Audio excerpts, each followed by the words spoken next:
bien-aimés de Dieu, Shalom. Bienvenue à votre émission Plateau Charismatique. Aujourd'hui, je reçois pour vous le pasteur Paul Andy.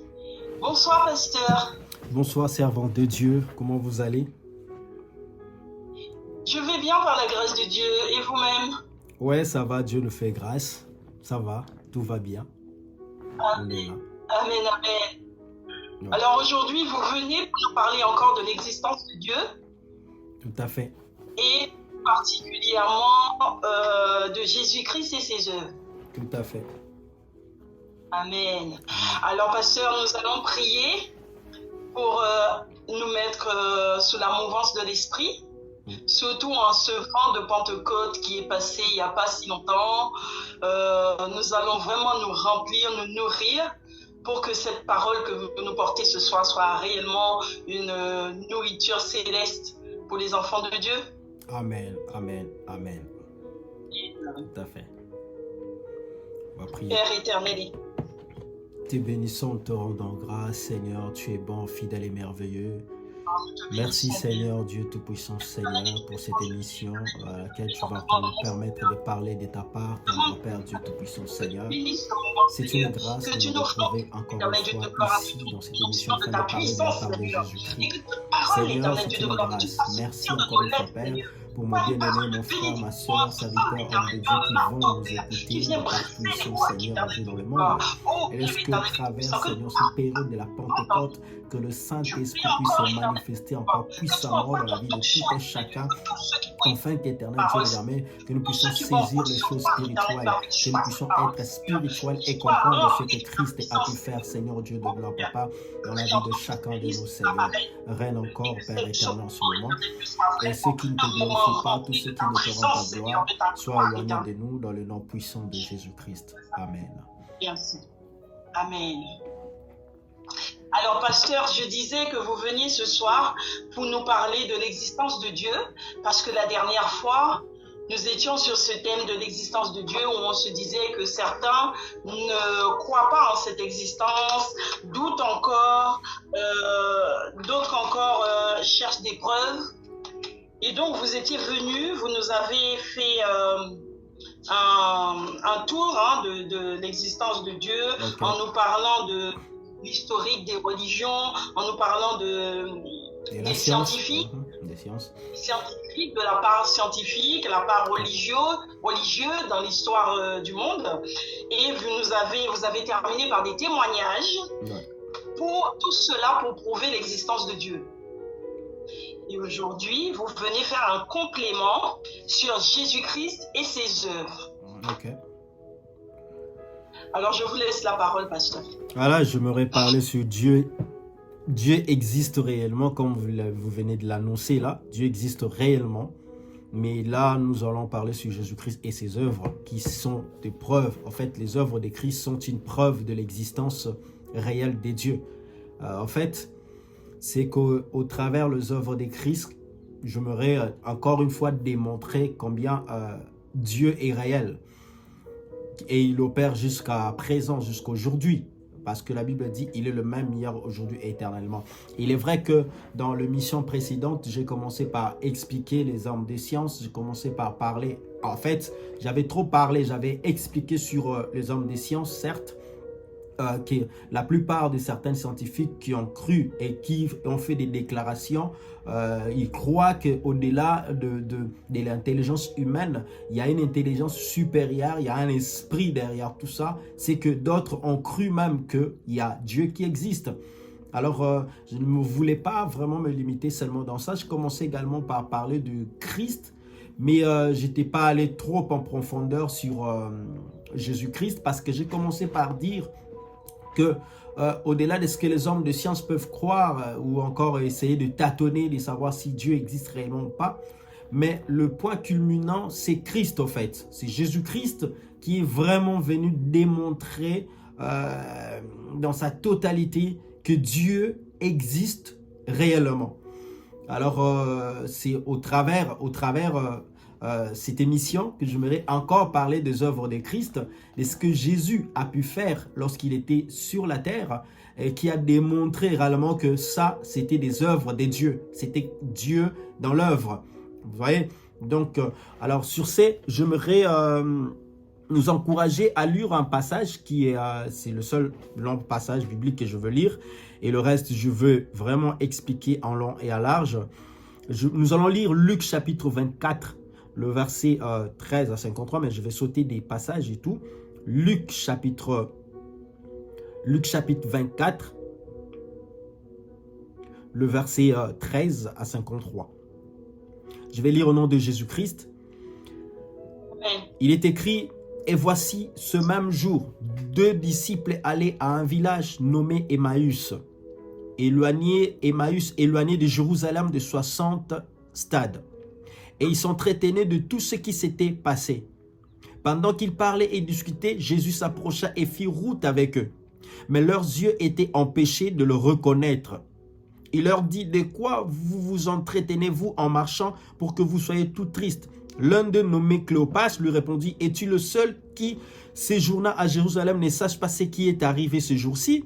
« Quoi ?» leur dit-il. Et il leur répondit: « Ce qui est arrivé au sujet de Jésus de Nazareth, qui était un prophète puissant en œuvre et en parole devant Dieu et devant tout le peuple. Et comment les principaux sacrificateurs et nos magistrats l'ont livré pour le faire condamner à mort et l'ont crucifié. Nous espérions que ce serait lui qui délivrerait Israël, mais avec tout cela, voici le 3e jour que ces choses se sont passées. Il est vrai que quelques femmes d'entre nous nous ont fort étonnés, s'étant rendues de grand matin au sépulcre et n'ayant pas trouvé son corps. Elles sont venues dire que des anges leur sont apparus et annoncé qu'il est vivant. » Amen. C'est un long passage biblique. Je connais l'histoire dans ma tête. Vraiment, là, on parle de 2 disciples, de 2 personnes qui existaient à l'époque de Christ. Jésus était mort. En fait, il était mort. On l'avait crucifié. Et tous savaient que Jésus est mort. L'histoire de Christ est finie. Vous voyez? Mais ces jours-là, il y a 2 disciples qui rentraient dans leur maison, qui rentraient en fait dans leur ville. Au moment où ils rentraient dans leur ville, ils quittaient Jérusalem pour rentrer dans leur ville. Au moment où ils rentraient dans leur ville, en cours de route, ils parlaient entre eux. Ils étaient en train de parler de ce qui s'est passé. Voilà, pour eux, ils se demandaient que Christ devait être celui qui devrait délivrer Israël. Israël de tous les mains des tyrans, de tous les rois qui tyrannisaient Israël, ainsi de suite. Mais malheureusement, leur espoir était fondé sur Christ, mais après sa mort, ils avaient perdu espoir. Ils commençaient à perdre espoir pour dire que, ben voilà, nous on croyait que c'était lui qui était venu pour délivrer Israël. C'était lui le Messie qui a été promis depuis pour venir sauver et libérer Israël. Mais malheureusement, pour eux, ils étaient dans le désespoir. Et ce qui est... Est-ce qu'on peut penser, pasteur, qu'ils avaient la foi, mais une foi basée sur le visible, sur ce qu'ils peuvent voir? Oui, en fait, ils avaient, certes, ils avaient la foi, ils espéraient, en fait. Moi, je dirais qu'ils avaient l'espérance. Ils n'espéraient pas forcément la foi parce que la foi, c'est une ferme assurance de choses qu'on espère et la démonstration. C'est-à-dire, même si je ne vois pas, j'ai entendu, je crois que la chose va arriver. Mais là, ils avaient l'espérance, en fait. Ils espéraient qu'un jour, un Messie va venir pour sauver Israël, pour délivrer Israël. Vous voyez, un Messie que Dieu va envoyer pour délivrer Israël. Et ce jour-là, ils étaient surpris qu'au même moment, en fait, si je suis en train d'évoquer cette histoire pour nous faire comprendre comme les œuvres de Christ et qui démontrent réellement l'existence de Dieu sur la terre. En fait, au même moment, pendant qu'ils s'interrogeaient entre eux, le Christ lui-même, Jésus, apparaît au milieu d'eux et il fait route ensemble avec eux. Il leur pose la question: de quoi parlez-vous? On leur explique ce qui s'est passé. Et eux, ils étaient étonnés de dire: mais comment est-ce que toi, tu n'arrives pas à comprendre ce qui se passe? Et ce qui m'a tiqué dans ce passage, en fait, au moment où ils étaient en train de parler, ils cheminaient avec le Christ. Et ils arrivent dans la maison, la Bible dit, lorsque Christ a rompu le pain avec eux, et pouf, leurs yeux s'ouvrirent et Christ a disparu. Amen. Premier élément, Christ a disparu. À la fraction du pain. Après la fraction du pain, lorsqu'ils ont pris le pain et leurs yeux s'ouvrirent, ils ont compris réellement que ça c'est Christ et directement il a disparu.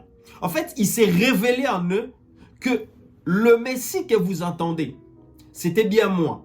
Et je ne suis pas mort, je suis bien vivant. Je suis réellement vivant. C'est pourquoi je dis que Christ, comme je l'ai expliqué l'autre fois, Dieu a voulu se révéler dans l'humanité vu qu'il y avait plusieurs dieux partout dans le monde. Les gens adoraient les dieux Baal, les dieux Astarté, ainsi de suite jusqu'à aujourd'hui. Et pour éviter toutes ces confusions, parce qu'on ne savait plus quel Dieu prier, c'est pourquoi il envoie son fils. En fait, la Bible dit même dans Jean 1:1, Dieu se fait chair lui-même. Il s'est fait chair lui-même. Je l'ai même expliqué avec la bouteille d'eau. Il s'est fait chair.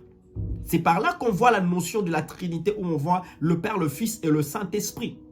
Vous voyez? Donc Dieu se fait chair et il est venu sur la terre comme un homme. Il est né comme un homme parce qu'il a voulu expérimenter ce que l'homme peut expérimenter. C'est pourquoi j'aimerais dire à une personne que la meilleure personne pour compatir même à nos problèmes, c'est Dieu lui-même.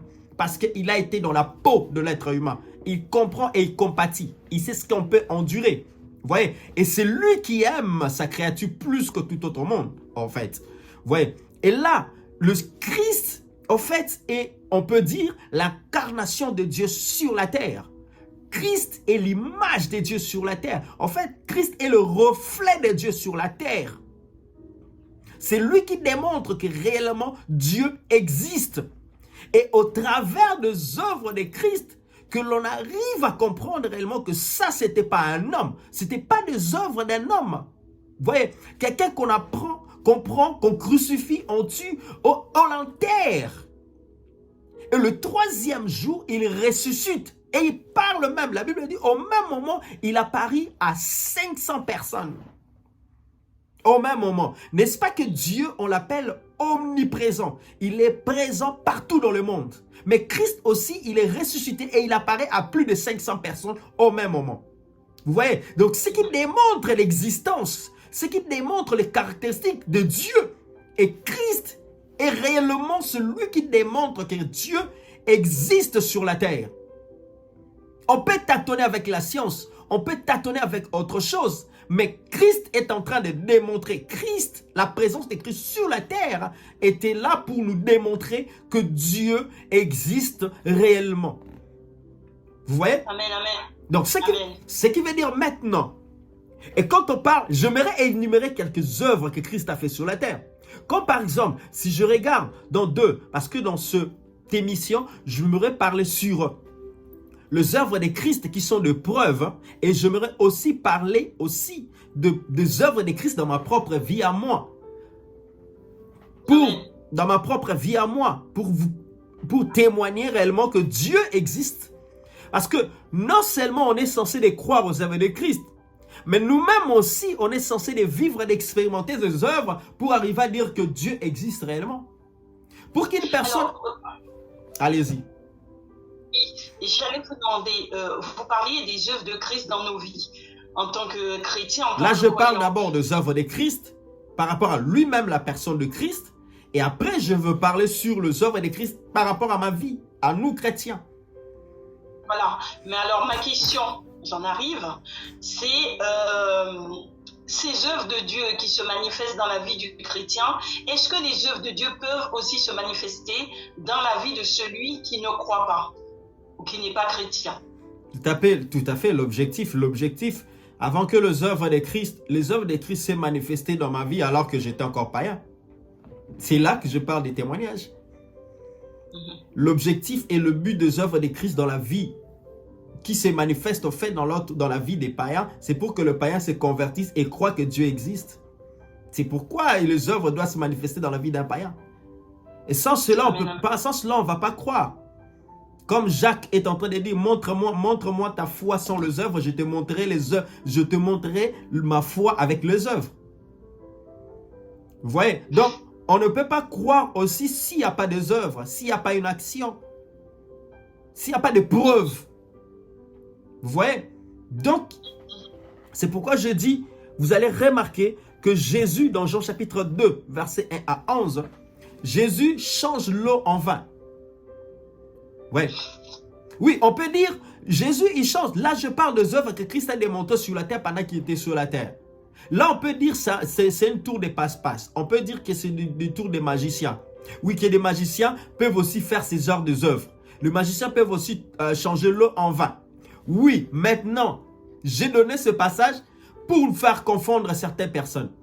Quand on dit maintenant que le magicien peuvent aussi le faire, c'est que quelque part, je poserai la question, avec quel pouvoir le magicien arrive à transformer l'eau en vin?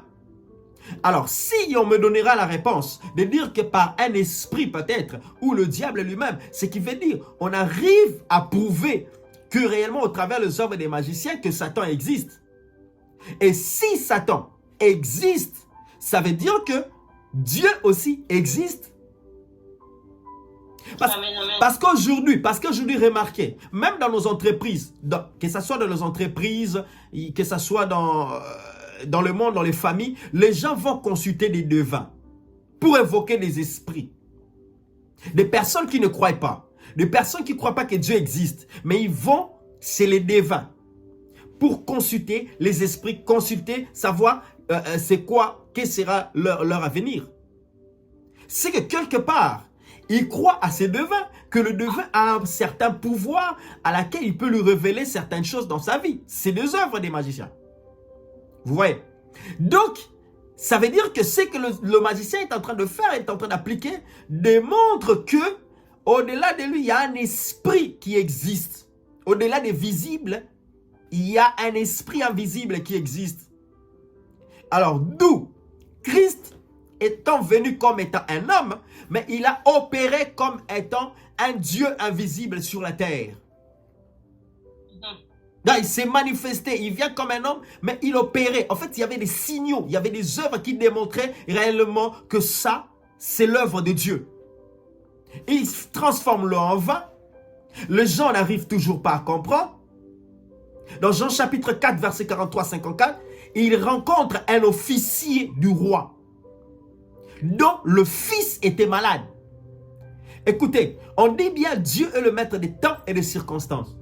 Et ce jour-là, la Bible dit que Jésus a déclaré à cet officier. L'officier voulait que Christ parte avec lui dans sa maison. Mais Jésus a dit, va, car ton fils vit. Il est guéri. L'officier, la Bible dit, l'officier a cru à cette parole. Et lorsqu'il est descendu, les gens venaient pour lui parler que non, ton fils est complètement guéri. Il vit. Et ce que j'aime avec l'officier pose la question, c'est à quelle heure, à quel moment l'enfant était guéri. Si c'était hier, si c'était à 15 heures que Jésus avait déclaré, le gens lui dit, c'est pratiquement vers 15 heures que l'enfant était guéri, qu'ils ont constaté que l'enfant était guéri et il vit. Jésus déclare la parole au même moment et au même moment, la chose arrive. Ça, c'est les œuvres de Christ et c'est des choses qu'il fait aussi dans nos vies. Nous croyons sur le champ. Il est la maître de temps et de secours. Et sur le champ, nous croyons et sur le champ, nous voyons la main de Dieu dans la vie de chacun de nous. Nous voyons comment Dieu opère. Vous voyez? Alors, je voudrais vous demander encore, pasteur, faut-il croire pour que l'œuvre soit manifeste dans nos vies? Par exemple, la question que je pose, je vais être plus claire. Par exemple, vous, en tant que serviteur de Dieu, vous venez pour prier, comme Jésus a prié pour cet enfant. Est-ce qu'il fallait la foi du Père pour que l'enfant soit guéri? Oui, parce qu'on dit la foi vient de ce qu'on attend. Et ce qu'on attend vient de la parole de Dieu. Cet homme-là, l'officier, a eu à entendre les œuvres de Christ. Il a entendu ce que Christ, parce que les œuvres que Jésus a fait, s'est propagé. Le miracle que Christ a fait d'échanger l'eau en vin s'est propagé. Et du moment où il rentrait, l'officier lui rencontre pour lui demander de venir guérir. C'est qu'il avait entendu qu'il est capable s'il est capable de transformer l'eau en vin, c'est qu'il est aussi capable de guérir mon enfant. Donc, c'est-à-dire que je ne peux pas aller demander à cet homme de guérir mon enfant aussi longtemps que je ne crois pas à ce qu'il est capable de faire. Et là déjà, la foi de cet homme est née parce qu'il avait déjà entendu les œuvres de Christ. Il avait déjà entendu les œuvres de Christ. Voilà pourquoi le Seigneur nous appelle. Il disait même à ses disciples d'aller partout dans le monde. Et non seulement de faire de toutes les nations, mais il dit, voici les miracles qui vont accompagner. Parce que ces œuvres doivent accompagner les disciples de Jésus. Ces œuvres doivent accompagner pour démontrer que Dieu existe réellement. Il ne suffit pas seulement de parler, mais Dieu existe réellement. Si je prends par exemple dans ma propre vie à moi-même, où j'ai vu Christ, moi, je crois que Dieu existe réellement parce qu'il y a eu un jour, Dieu m'a parlé. Il y a eu un jour, le Seigneur m'a visité. Au courant de la semaine, je ne partais pas à l'église. Au courant de la semaine, je ne croyais pas, je faisais ce que je pouvais faire dans ma vie. Je croyais que tout était bien et rose et tout. Mais un bon jour, je sentais en fait un vide en moi. Je sentais un vide en moi. J'avais tellement envie. Je voulais savoir si réellement que Dieu existait. Et ce jour-là, je me suis dit, je vais aller dans une église. Et au courant de la semaine, j'arrive dans cette église-là, je m'assois juste dans la dernière rangée. Et l'homme de Dieu qui prêchait, qui aujourd'hui est mon père spirituel, il est aux États-Unis, Wesley McKinney. L'homme de Dieu qui prêchait à ces jours-là, c'est comme s'il connaissait ma vie. Et tout ce que l'homme de Dieu était en train de prêcher, c'était des choses que moi je vivais. Des choses que je faisais. Je vivais autrement dans le péché, dans le mal. Mais en même temps, j'avais envie d'abandonner ce péché. J'avais envie d'abandonner ce mal. Et je sentais un vide en moi. Pendant qu'il prêchait, j'entends une voix audible, bien sûr. Je dis bien, j'entends une voix audible. Pas que quelqu'un souffle sur moi, ce n'est pas une vision ou un rêve que je faisais. Non, une voix audible dans mes oreilles. Où on me dit, aujourd'hui ou plus jamais. Alors qu'il prêchait la repentance. Je regardais en arrière. À gauche et à droite, j'ai vu, il n'y avait personne. Je continue à écouter le message. Après quelques minutes, j'entends encore le même message. La même voix qui dit aujourd'hui ou plus jamais. Et c'est par là que j'ai compris. Et c'est par là que Dieu se révèle à moi. Parce que la Bible dit, il appelle ses brebis, ils entendent sa voix, ils le connaissent et ils viennent à lui. Et c'était tellement fort cette voix. C'était pas une voix ordinaire, une voix de quelqu'un. Combien de personnes, combien de pasteurs ou combien de gens en cours de route ils nous ont parlé, ils nous ont appelés. Mais on n'a pas changé nos vies. Mais ce jour-là, c'était un appel d'un être supérieur, un être suprême. Et là, c'était Dieu lui-même qui m'appelait. C'était l'œuvre de Dieu qui s'est manifestée dans ma vie. Et c'est ce jour-là, je m'étais dit, je ne sortirai pas d'ici si je ne parle pas à cet homme de Dieu qui prêche concernant ma propre vie, qui prie pour moi. Et c'est ce jour-là que j'ai encore reçu Jésus comme Seigneur et Sauveur de ma vie. Et depuis ce jour-là, j'avais que le désir d'écouter, d'apprendre la parole de Dieu. Et je ne passais que mes jours, mes heures dans les montagnes, dans les affermissements, dans les enseignements, dans les campagnes évangéliques, ainsi de suite.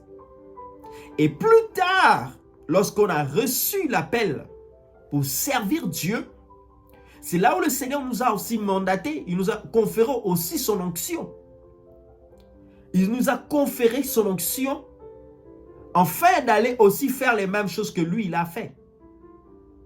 Qu'il a faites.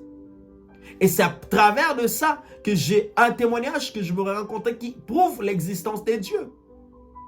Il y avait une sœur où sa mère vivait, c'était une commerçante qui voyageait de gauche à droite. Cette maman-là était vraiment dans les affaires. Et on était dans une retraite, c'est moi qui conduisais cette retraite-là, on était dans une retraite avec tous ses frères et sœurs.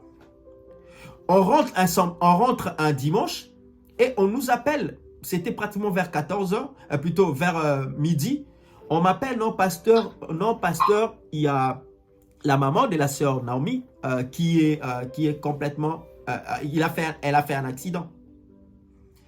Écoutez, c'est là où je dis que Dieu existe réellement.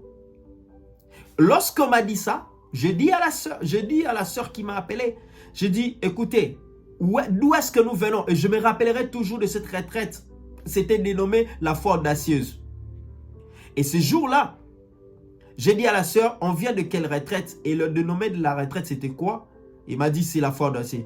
J'ai dit, ok, croyez qu'elle n'est pas morte, elle n'est pas morte, croyez qu'elle va vivre, croyez qu'elle sera guérie. Je dors. Lorsque je me réveille, je vais aller prier pour elle. Et ce jour-là, j'ai dormi jusqu'à 19 h.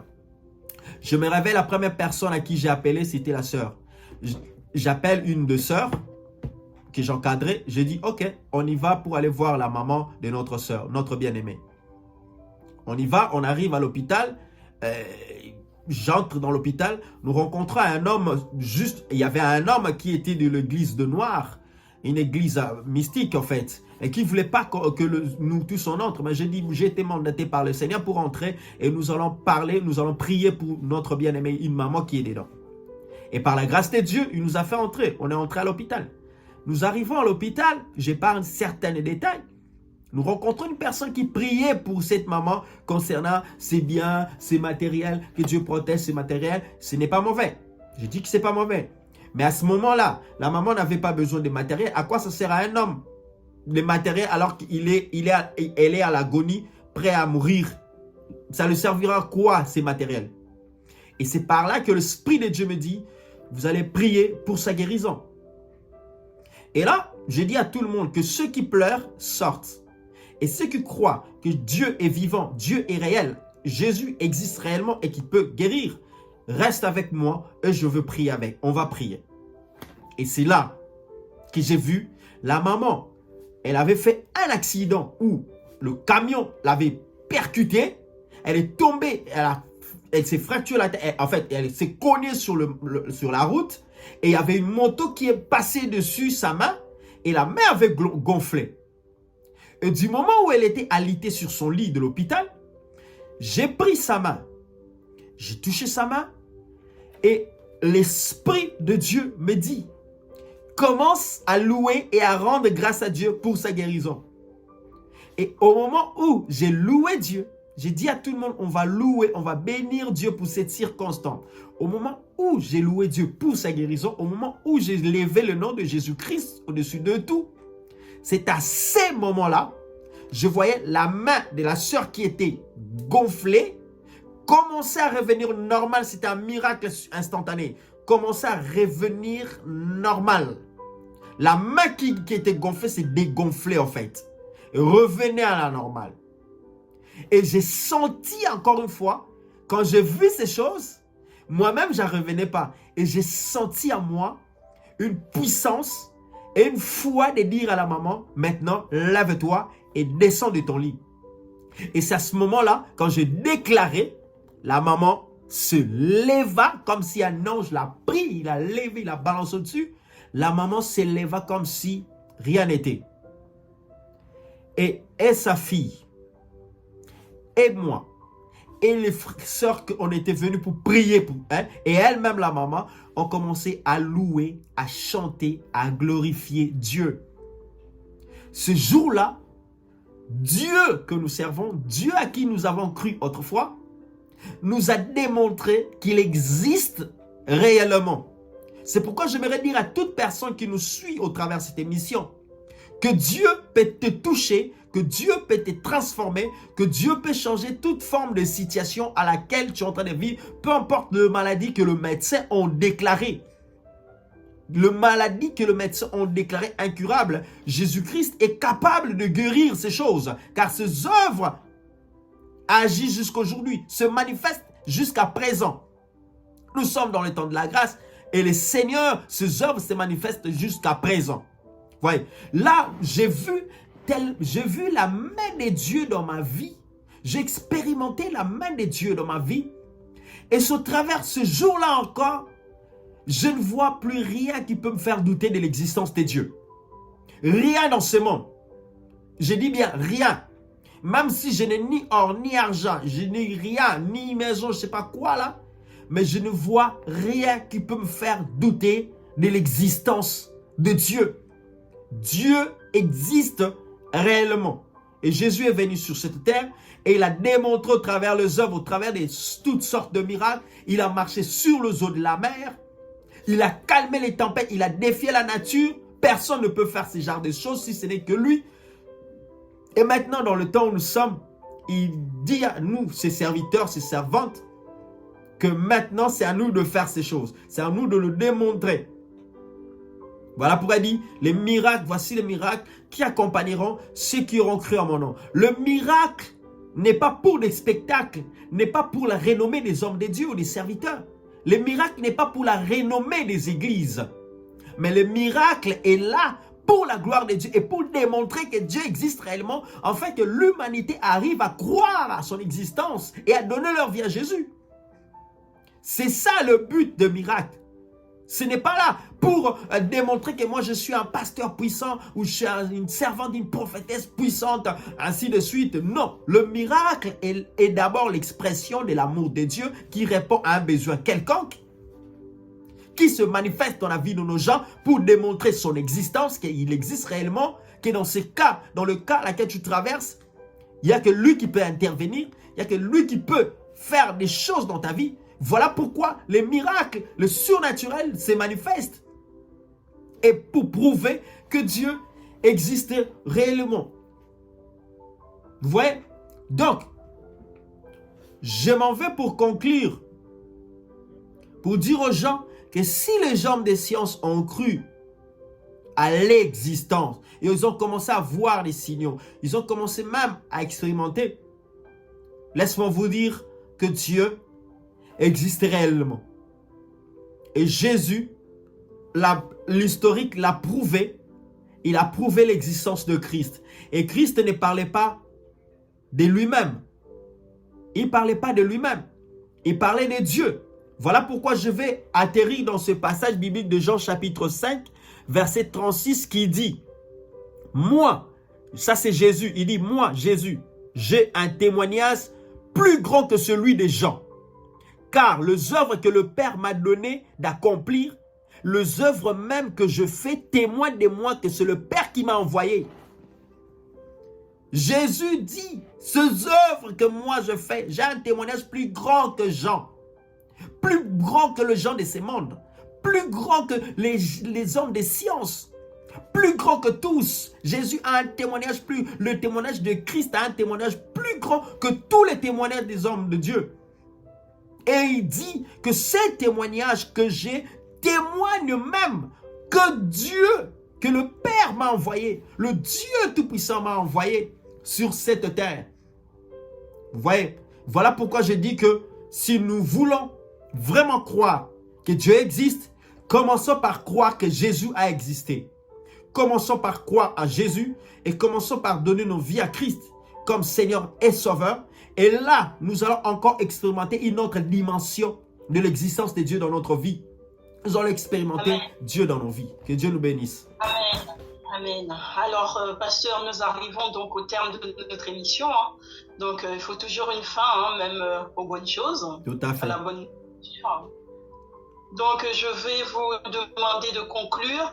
Et ensuite, si vous pouvez enchaîner sur une prière pour nos téléspectateurs. Surtout ceux qui n'ont pas encore donné leur vie à Jésus, qui ne croient pas encore, qu'ils puissent vraiment recevoir quelque chose de Dieu. Amen. Croyez-moi, j'aimerais conclure en disant que je parlais sur les œuvres de Christ qui sont de preuves de l'existence de Dieu, qui démontrent réellement que Dieu existe et Jésus-Christ était venu démontrer que son Père, que Dieu existe réellement. Et j'aimerais aller encore loin, peut-être dans une prochaine émission où on va démontrer que Jésus est Dieu. Parce que certains ne croient peut-être pas qu'il est Dieu. Mais en prochaine émission, nous parlerons sur Jésus et Dieu.